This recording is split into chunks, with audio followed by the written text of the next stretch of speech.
بسم الله الرحمن الرحيم ياسين والقرآن الحكيم إنك لمن المرسلين على صراط مستقيم تنزيل العزيز الرحيم لتنذر قوما ما أنذر آباؤهم فهم غافلون لقد حق القول على أكثرهم فهم لا يؤمنون إنا جعلنا في أعناقهم أغلالا فهي إلى الأذقان فهم مقمحون وجعلنا من بين أيديهم سدا ومن خلفهم سدا فأغشيناهم فهم لا يبصرون وسواء عليهم أنذرتهم أم لم تنذرهم لا يؤمنون إنما تنذر من اتبع الذكر وخشي الرحمن بالغيب فبشره بمغفرة وأجر كريم إنا نحن نحيي الموتى ونكتب ما قدموا وآثارهم وكل شيء أحصيناه في إمام مبين واضرب لهم مثلا أصحاب القرية إذ جاءها المرسلون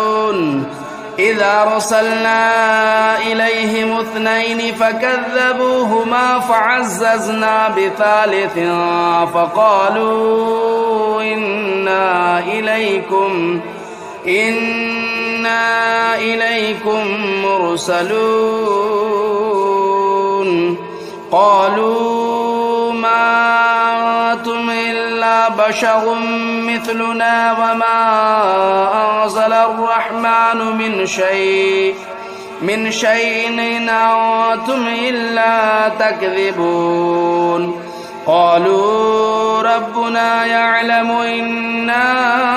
إليكم لمرسلون وما علينا إلا البلاغ المبين قالوا إنا تطيرنا بكم لئن لم تنتهوا لنرجمنكم وليمسنكم منا عذاب أليم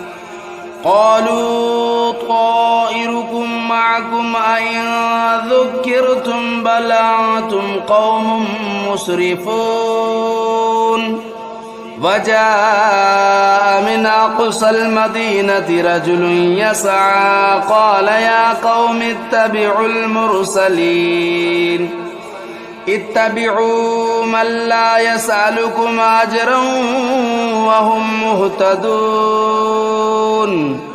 وما لي لا أعبد الذي فطرني وإليه ترجعون أتخذوا من دونه آلهة إن يردني الرحمن بضر لا تغن عني شفاعتهم شيئا ولا ينقذون إني إذا لفي ضلال مبين إني آمنت بربكم فاسمعون قيل ادخل الجنة قال يا ليت قومي يعلمون بما غفر لي ربي وجعلني من المكرمين وما أنزلنا على قومه من بعده من جود من السماء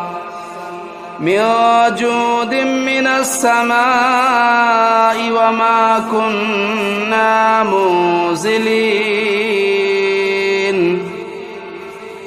إن كانت إلا صيحة واحدة فإذا هم خامدون يا حسرة على العباد ما يأتيهم من رسول إلا كانوا به يستهزئون ألم يروا كم أهلكنا قبلهم من القرون أنهم إليهم لا يرجعون وإن كل لما جميع لدينا محضرون وآية لهم الأرض الميتة أحييناها وأخرجنا منها حبا فمنه يأكلون وجعلنا فيها جنات من نخيل وأعناب وفجرنا فيها من العيون ليأكلوا من ثمره وما عملته أيديهم أفلا يشكرون سبحان الذي خلق الأزواج كلها مما تنبت الأرض ومن أنفسهم ومما لا يعلمون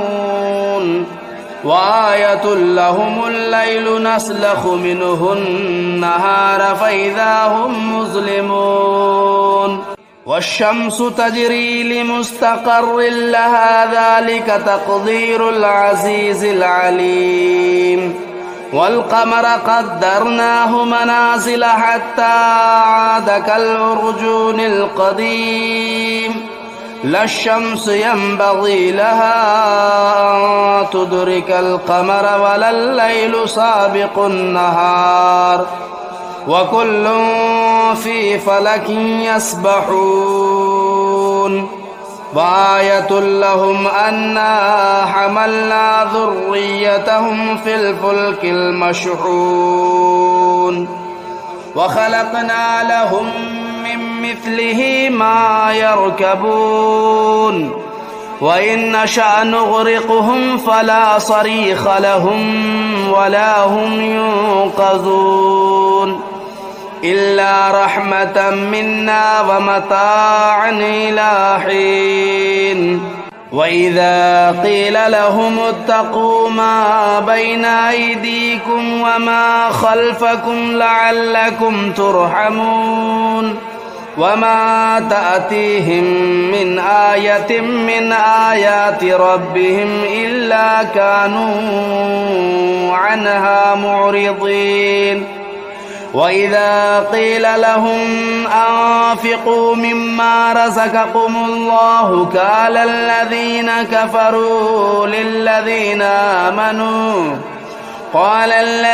كفروا للذين آمنوا أنطعم من لو يشاء الله أطعمه إن أنتم إلا في ضلال مبين ويقولون متى هذا الوعد إن كنتم صادقين ما ينظرون إلا صيحة واحدة تأخذهم وهم يخصمون فلا يستطيعون توصية ولا إلى أهلهم يرجعون ونفخ في الصور فإذا هم من الأجداث إلى ربهم ينسلون قالوا يا ويلنا من بعثنا من مرقدنا هذا ما وعد الرحمن وصدق المرسلون إن كانت إلا صيحة واحدة فإذا هم جميع لدينا محضرون فاليوم لا تظلم نفس شيئا ولا تجزون إلا ما كنتم تعملون إن أصحاب الجنة اليوم في شغل فاكهون هم وأزواجهم في ظلال على الأرائك متكئون لهم فيها فاكهة ولهم ما يدعون سلام قولا من رب رحيم وامتازوا اليوم أيها المجرمون ألم أعهد إليكم يا بني آدم ألا تعبدوا الشيطان إنه لكم عدو مبين وأن اعبدوني هذا صراط مستقيم ولقد أضل منكم جبلا كثيرا أفلم تكونوا تعقلون هذه جهنم التي كنتم توعدون اصلوها اليوم بما كنتم تكفرون اليوم نختم على أفواههم وتكلمنا أيديهم وتشهد أرجلهم بما كانوا يكسبون ولو نشاء لطمسنا على أعينهم فاستبقوا الصراط فأنى يبصرون ولو نشاء لمسخناهم على مكانتهم فما استطاعوا مضيا ولا يرجعون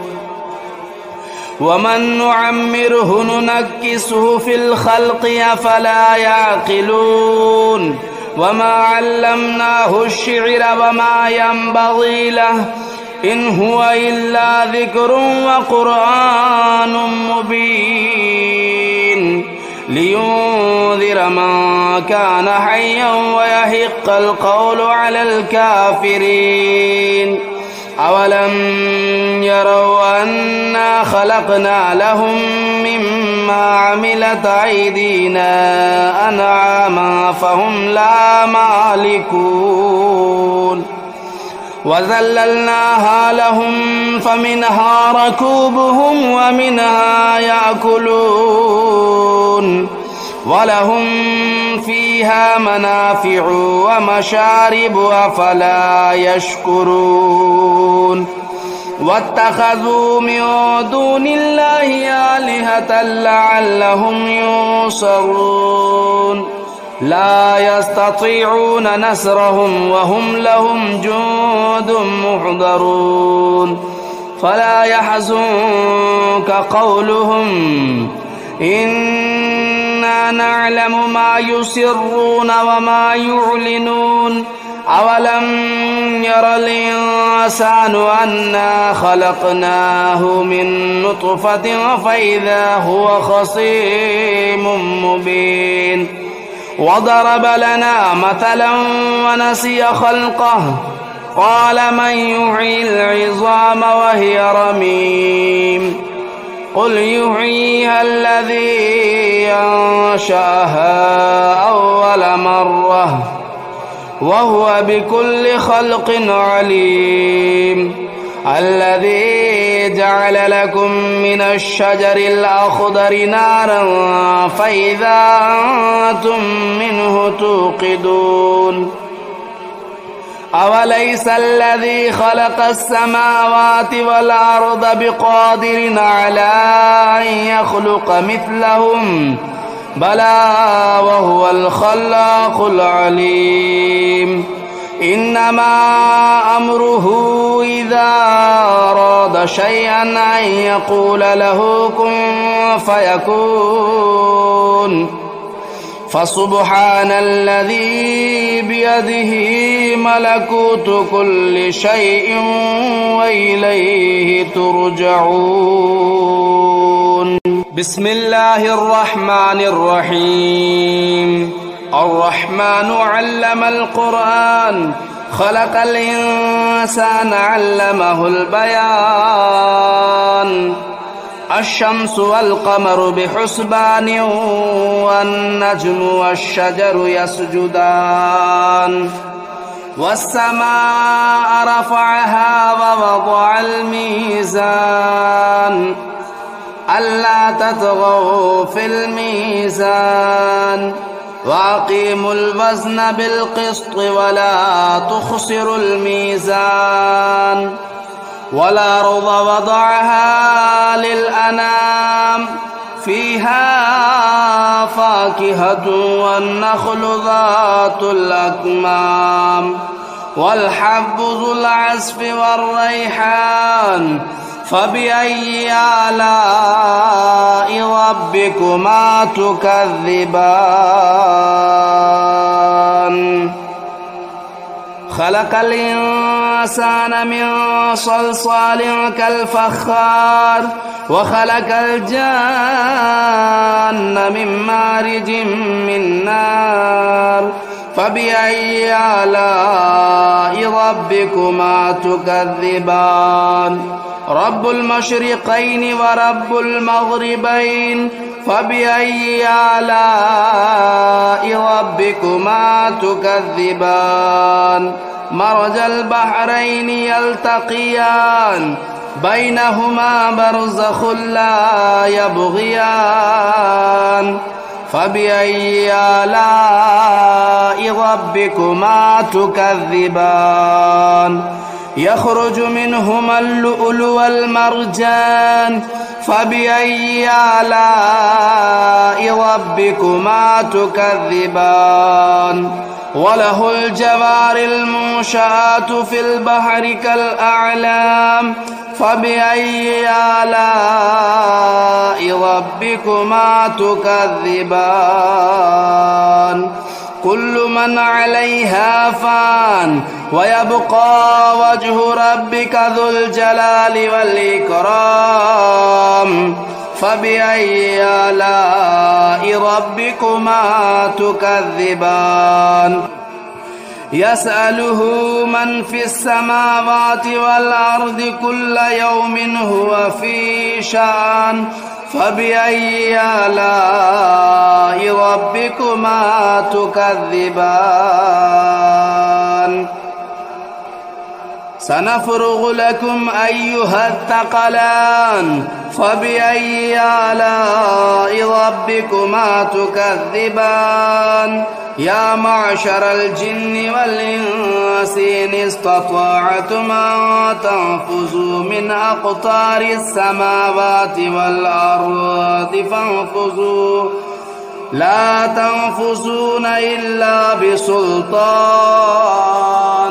فبأي آلاء ربكما تكذبان يرسل عليكما شواظ من نار ونحاس فلا تنتصران فبأي آلاء ربكما تكذبان فإذا انشقت السماء فكانت وردة كالدهان فبأي آلاء ربكما تكذبان فيومئذ لا يسأل عن ذنبه إنس ولا جان فبأي آلاء ربكما تكذبان يعرف المجرمون بسيماهم فيؤخذوا بالنواصي والأقدام فبأي آلاء ربكما تكذبان هذه جهنم التي يكذب بها المجرمون يطوفون بينها وبين حميم آن فبأي آلاء ربكما تكذبان ولمن خاف مقام ربه جنتان فبأي آلاء ربكما تكذبان ذواتا أفنان فبأي آلاء ربكما تكذبان فيهما عينان تجريان فبأي آلاء ربكما تكذبان فيهما من كل فاكهة زوجان فبأي آلاء ربكما تكذبان متكئين على فرش بطائنها من استبرق وجنى الجنتين دان فبأي آلاء ربكما تكذبان فيهن قاصرات الطرف لم يطمثهن إنس قبلهم ولا جان فبأي آلاء ربكما تكذبان كأنهن الياقوت والمرجان فبأي آلاء ربكما تكذبان هل جزاء الإحسان إلا الإحسان فبأي آلاء ربكما تكذبان ومن دونهما جنتان فبأي آلاء ربكما تكذبان مدهامتان فبأي آلاء ربكما تكذبان فيهما عينان نضاختان فبأي آلاء ربكما تكذبان فيهما فاكهة والنخل والرمان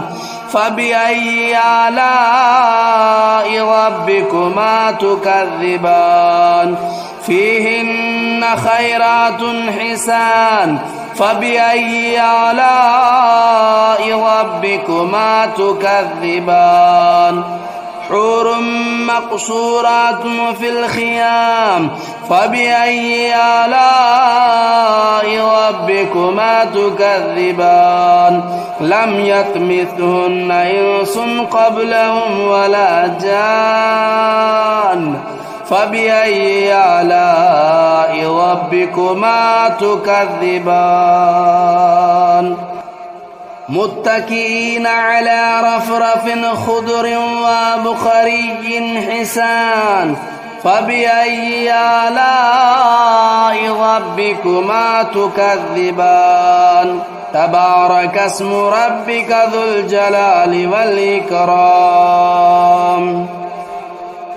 بسم الله الرحمن الرحيم تبارك الذي بيده الملك وهو على كل شيء قدير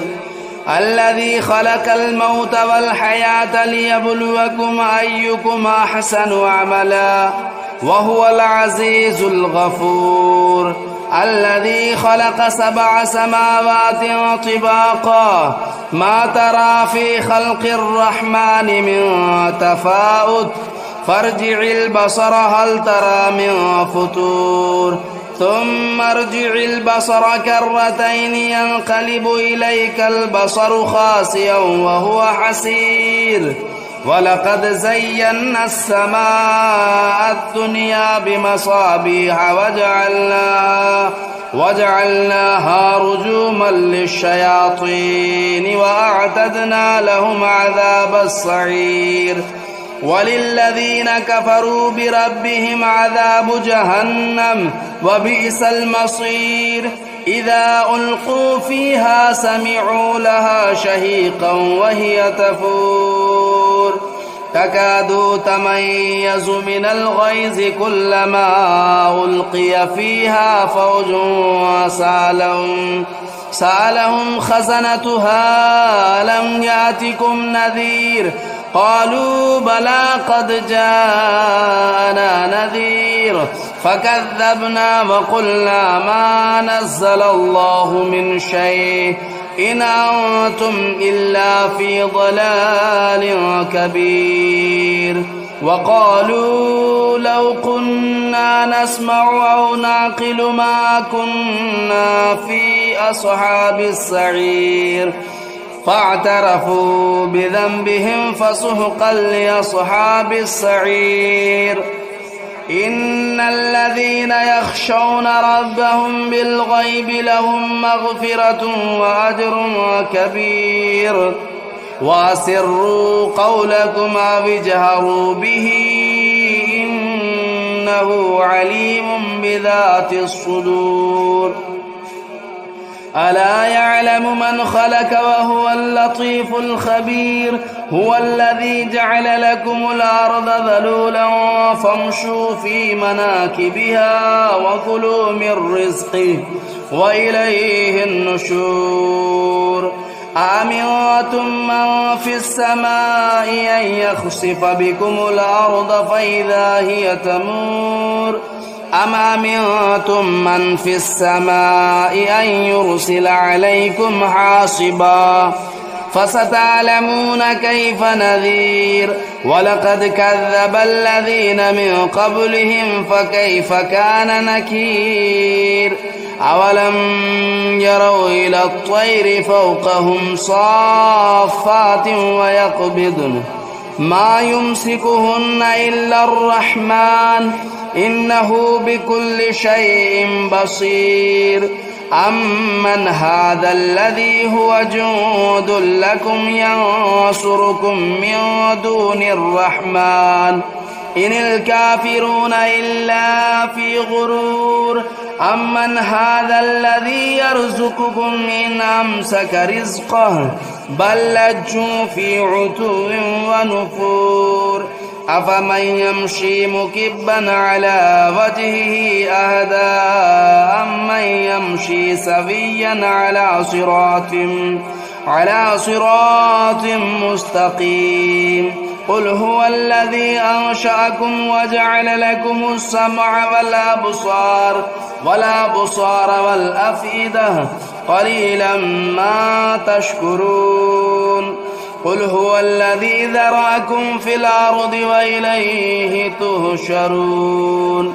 ويقولون متى هذا الوعد إن كنتم صادقين قل إنما العلم عند الله وإنما أنا نذير مبين فلما رأوه زلفة سيئت وجوه الذين كفروا وقيل هذا